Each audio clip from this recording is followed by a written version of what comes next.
Andy McDermott. I played Mitch Rapp in this short film and was, I guess, one of the creators or founders of the idea, along with Paul Denegris, my friend, director. I just really enjoy working with Andy, and so he sent me a note in September, and he said, hey, I got a crazy idea for a project. Let me know if you got some time to talk about it. I said, sure, let me hear it. I'm a huge Mitch Rapp fan.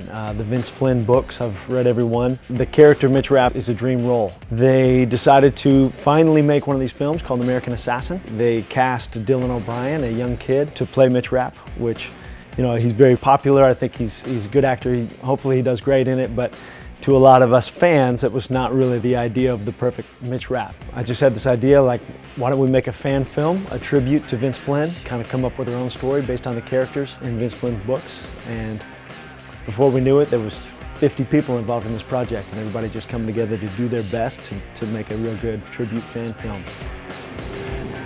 Oh, hey, I didn't see you there.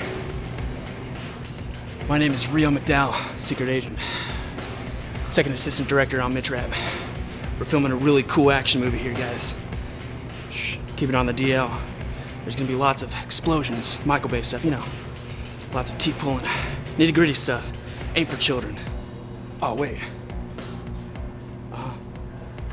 I'm being called back on set, guys. Better get to it. You know, it's interesting because I never heard of Mitch Rapp before. And then after Paul Denegris said, hey, there's a project I want you to work on, I went home and looked at it and saw this huge amount of information on Mitch Rapp and all the novels with Vince Flynn.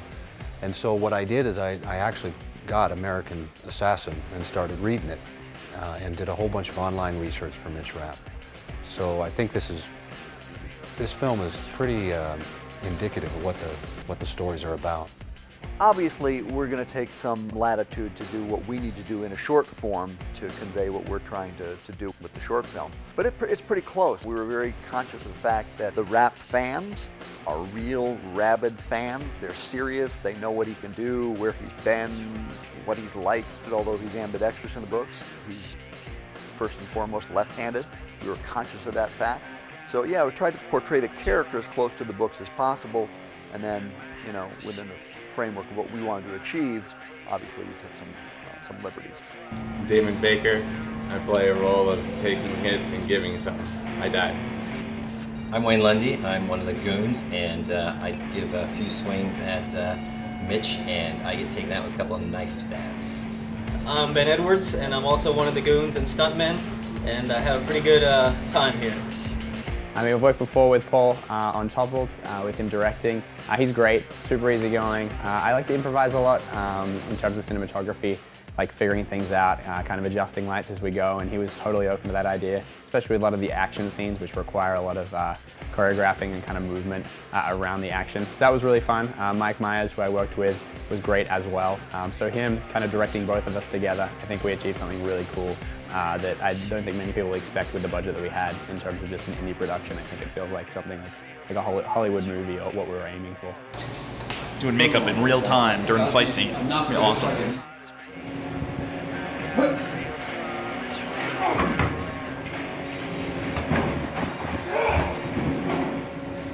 I was the key grip on Mitch Rapp. Basically, I went in before everybody else with all the electric crew, and we rigged lights and we got that all set up so that we could have the scene set up before the actors got there, and it made the process run a lot smoother. My favorite moment was actually a few days before we started shooting when we were testing the torture rig. Got to tie up director Paul Denegris to test it out and hold him hostage for our grades, and that's why I've got an A now.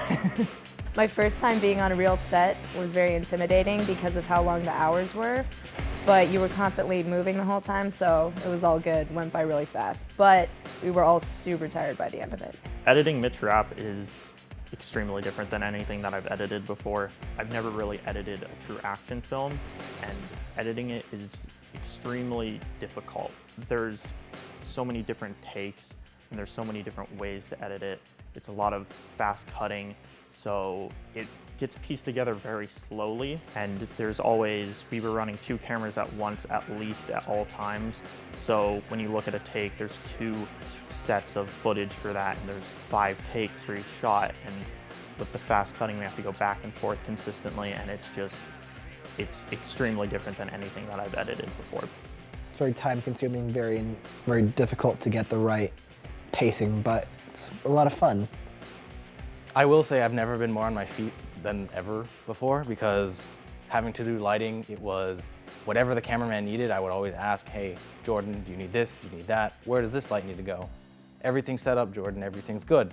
We did a pre-light, and so during the pre-light, we managed to get all the lights however they needed to be before set actually went and rolled. So everything was done right off the bat or beforehand, and so we had very little issues with, oh, maybe this light needs to be here or not, or where did these go? This filming experience compared to other sets was way more intense. I mean, we had stunt crew, we had 50 people, we had, oh man, I can't even fathom like all the different minute details that just made this one so much different. Just like I said, the stunt crew adds a whole other layer of depth, and the intense choreography, everything about it just made it a more intense filming experience that I've ever had, and it was a lot of fun to see all that take place. I think my favorite moment on set was really watching all of the stuntmen, coordinate the stunt choreography, watching them fight as if it was a real fight going on. I mean, obviously nobody really got hurt. We had a few bloody elbows and all that, but really watching a professional stunt team was so interesting, and it made the whole experience just more enjoyable. You know, this film had a pretty significant pre-production cycle because, not in terms of time, we had very little time. We were really trying to compress a major pre-production cycle into a very, very short amount of time. So I kept using the phrase, I'm producing my ass off on this movie. Because it really felt like it. It felt like I had never worked this hard as a producer, at least not in a very long time. One of the biggest challenges was finding the right locations, and we scouted different locations. We had one that we thought was locked in, and then that didn't work, and then we had a backup one, and that didn't work, and we finally ended up at the Barrister Building in downtown Phoenix. My favorite moment on the set was helping Jordan, making sure he was set with the lenses and whatever was required for the shoot that was coming up. I've been a martial artist for a long time, so physically I was prepared.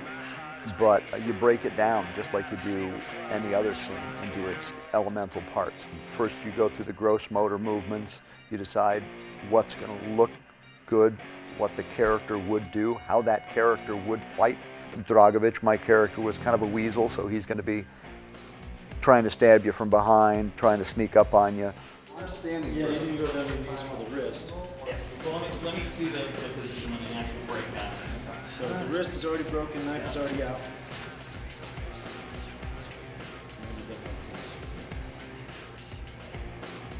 You'll have to kind of hold the knife in. No, knife's already out. Yeah, so I think you should get over here, man.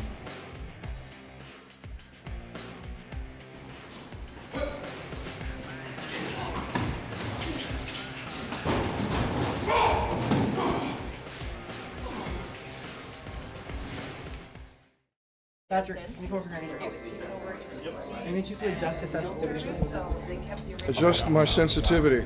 Let's keep talking. That's a terrible thing to do to an actor. Can I tell you that right now? So, what's your role in this? I play a sensitive and compassionate, not so sensitive anymore because they've adjusted my sensitivity. But every bit as compassionate as anybody you've ever met in terms of bosses,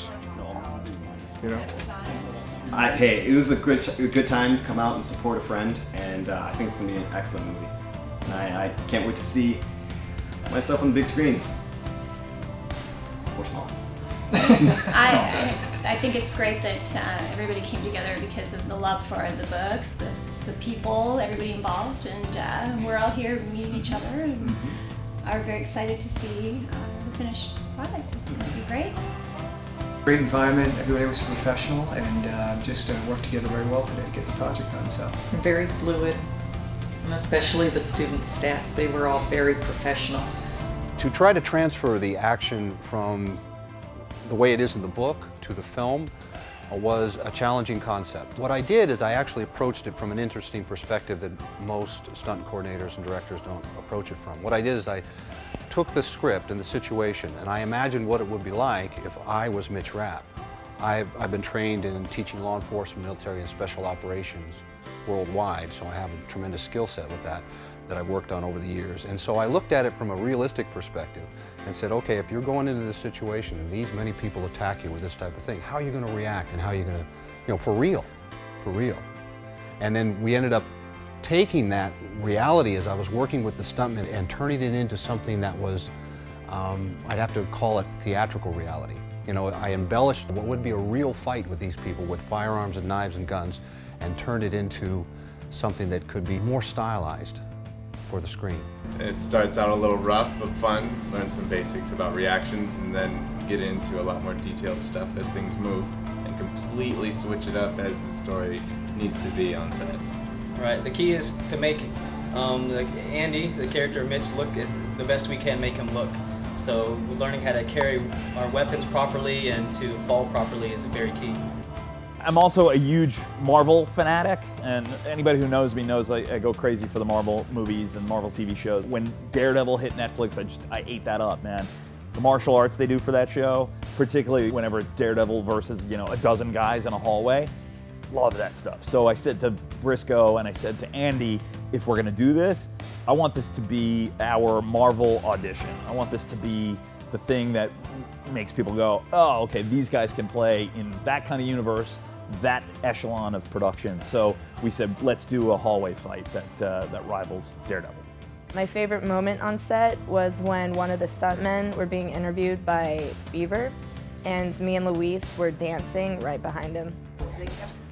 Oh man, to prepare for the fight scenes, it's funny. I'm always into fitness and you know, I do some cheesy Zoolander modeling and stuff in LA, so I kind of always have to look a certain way. It's always easier to stay ready than be ready. And the first time I went to do any kind of like turning kicks or jumping kicks, things were kind of tight, and I was like, is that good? Did I hit him in the face? And I was working out with my buddy. I was like, how about this one? Did I get him? And then he's like, yeah, you got him right in the ankle. I was like, how about this one? He's laughing that, you know, my kicks are about this high, so I had to really get my flexibility going and had to kind of practice just kind of a crash course and getting flexibility back and getting some technique back. But it was fun during the actual filming because, you know, how often do you actually get to do that stuff with real stunt guys flying at you from all different directions? So that was a blast. Great.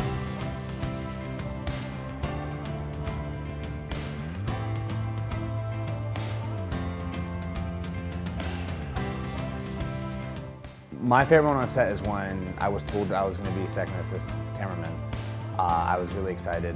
I thought it was a huge role. I was real scared to be thrown in that position. I try to tell myself the best way to learn something is to be thrown into it.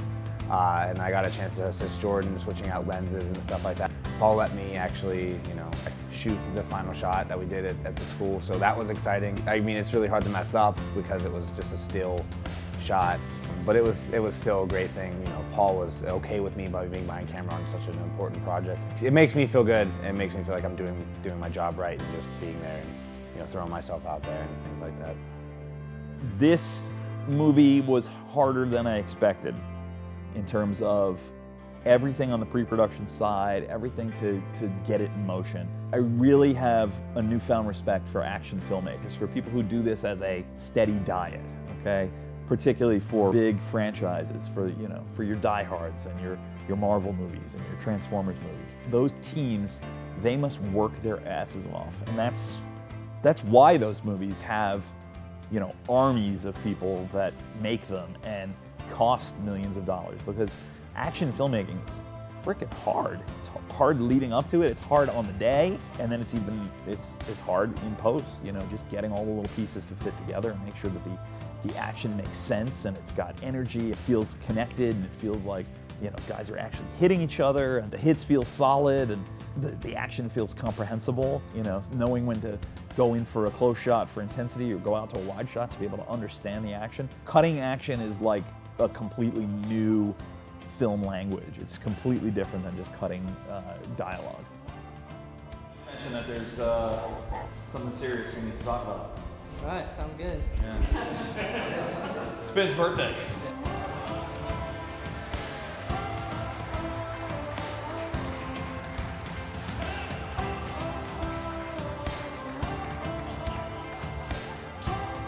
Working with James Morrison, Andy McDermott, Iman Saman, Steve Briscoe, Rich Ryan, and the stunt crew as a whole was freaking awesome. I mean, going from the slow State Department scene that builds up to all the action, to the sudden, intense, gritty torture stuff, and then all of a sudden to the awesome action-packed adventure of them traveling up to the rooftop, and then the final climactic fight. All of it was just, it was like I was in Hollywood seeing these huge professional actors, you know, doing the best that they can. I didn't expect how hard it was going to be and how exhausting the shoot would be.